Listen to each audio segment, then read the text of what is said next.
Hey everyone, and welcome back to the Liberty Mundo channel. Please subscribe and like to help us grow. Today, we're diving into a truly bizarre and frankly unsettling case that highlights a hidden quirk in international law and how your nationality can literally determine your fate. Imagine this: you commit a crime, and whether you end up sipping coffee in a European cafe or facing a judge thousands of miles away in Texas depends entirely on the passport you hold. Sounds crazy, right? Well, this became a harsh reality for one Irishman, John Slattery. Slattery is accused of dealing in rare rhino horns and wildlife trafficking. But we will focus on how being Irish, instead of, say, French, German, or Portuguese, sealed his fate in a U.S. courtroom.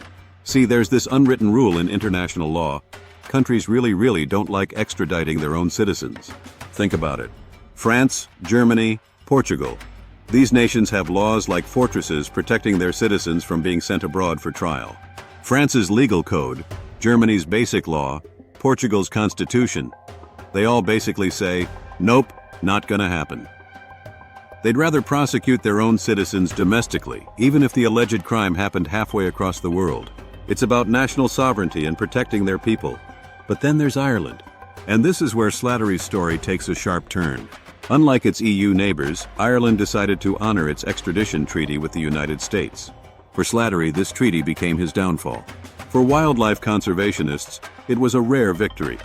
A Western nation prioritizing ecological justice, seemingly over national allegiance. When Irish police arrested Slattery back in 2019, you can bet he thought he had a chance. EU countries protect their own, right? Wrong. What followed was a brutal legal fight through the Irish courts.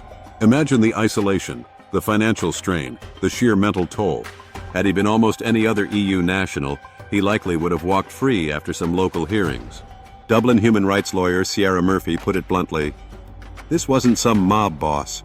We're talking about wildlife charges. Ireland's willingness to extradite here is unusual. Critics argue, and it's a valid point, why send a citizen to a foreign legal system when Irish courts could handle it? The answer, chillingly, is in the fine print. Ireland's extradition treaty with the US has no citizenship exemption. Let's be absolutely clear: trafficking endangered species is wrong. But Slattery's case throws up some serious ethical questions. Extradition is harsh. Foreign jails, unfamiliar laws, being ripped away from your support system. Think about a Texan facing trial in Mumbai for beef smuggling. The culture shock alone is immense. Slattery's supporters, and yes, he has them, paint him as a small cog, a middleman, not a kingpin. They ask, why him? Why Ireland? The cold answer: the US wanted a win. Rhino populations are collapsing. They were targeting everyone in the chain, even the smaller players. And Ireland, maybe looking to boost its environmental image, became that partner. It's a brutal what-if game. This inconsistency isn't just unfair. Some legal scholars warn it encourages jurisdiction shopping, countries cherry-picking where to prosecute. So why did Ireland go against the grain? Political capital. Ireland's government has faced pressure on environmental issues. Extraditing Slattery, it signaled they were serious about global conservation. Good PR for a nation known for green fields, not necessarily green policies on a global scale. Then there's the US relationship. Post-Brexit, Ireland's been strengthening ties with America.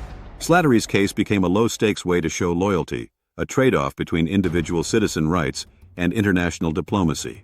But this case isn't just about rhinos, is it? It's a blueprint. If Ireland can extradite for wildlife paperwork, what's next? Interpol legal advisor Marco Belli warns, tomorrow it could be a Greek blogger extradited to Turkey for cybercrimes. Once you normalize citizen extradition, you open Pandora's box. John Slattery's fate, in a way, came down to a geographical lottery. Born in the wrong place, holding the wrong passport for this specific situation, Slattery's case forces us to ask some uncomfortable questions. Is this justice served or a slippery slope? When deciding on a second passport, make sure your new country doesn't extradite its own citizens. Thanks for watching, and I'll see you in the next video.